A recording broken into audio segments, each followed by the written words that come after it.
Picture this, Moses standing before a daunting crowd in the desert, poised to lead them into an unknown future.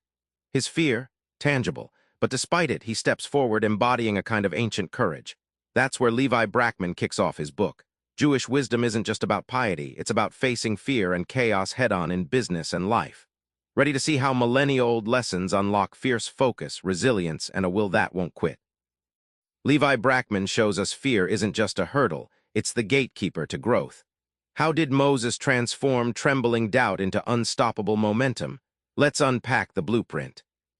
When Moses hesitated at the burning bush, asking, "Who am I to lead?" he was frozen by fear. But instead of retreating, he leaned in. His trembling became the spark that ignited 40 years of leadership. Levi Brackman points out this pivot is ancient Jewish wisdom at its finest. Your hesitation signals where your power lies. Imagine willpower like a mighty bowstring. The more you pull, facing fear repeatedly, the stronger and sharper it becomes.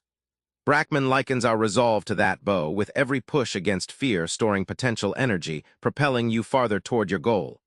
This isn't vague inspiration, it's a pragmatic tool for business grit. By embracing fear, you transform it from enemy to advisor. Levi highlights entrepreneurs who flipped failure into fuel, building empires because they welcomed fear's message rather than running. The surprising payoff? Fear stops being a wall and starts being a compass pointing you toward authentic success. Negotiation in business can feel like a battlefield, but Brackman digs into the Torah and uncovers negotiation as an art of relationship, guided by wisdom and fairness. Let's crack open these ancient tactics. In Genesis, Abraham negotiates over Sodom's fate by starting with 50 righteous people, then 50 down to 10. He never demands, but always appeals with calm respect and logic. Brackman points out Abraham's approach isn't aggressive, it's deeply strategic, showing how patience and empathy disarm conflict and create real dialogue. Think of negotiation like a dance where each respectful concession is a step forward, not backward. Brackman explains this principle as an elegant exchange, not a zero-sum game. When you give ground thoughtfully, you're actually building leverage, like a skilled dancer leading toward mutual benefit rather than pushing for control. The payoff? Business deals rooted in trust last far longer. Levi shows through stories how Torah-based negotiations create partnerships with staying power because both parties feel heard and valued.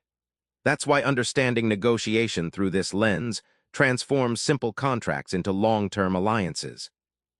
Brackman goes beyond money and deals to reveal a profound secret. Business done right is sacred work. How can you bring soul into spreadsheets and holiness into hustle? This section reveals the spiritual entrepreneur's path. Jewish tradition sees humans as partners with God in creation. Work is a collaboration with the divine. Brackman illustrates this with ancient stories where mundane labor carries spiritual weight, like Abraham planting trees or Moses building the tabernacle. The secret? Every act you do can echo eternity if done with intention. Picture your daily to-do list as a series of sacred rituals. Levi explains that when you infuse even routine tasks with mindfulness, think of putting the right energy behind your emails or meetings. They transform from chores to acts of devotion. It's this mindset shift that turns a job into a calling. Ultimately, Brackman stresses that success without ethics is hollow. Jewish wisdom holds that integrity is the foundation. Without it, gains crumble. The payoff? Entrepreneurs who integrate spiritual values don't just build businesses, they build legacies that honor both God and humanity. Remember Moses at the burning bush, wrestling with fear but stepping into destiny. That's the heartbeat of Brackman's Jewish wisdom for business. A call to harness your fear, negotiate with heart, and bring soul to your work. Next time you face a tough decision or a daunting challenge, try this. Pause, invite a little humility, and ask yourself, how can this moment connect me to something greater? That's where success lives. Subscribe for more book summaries like this one.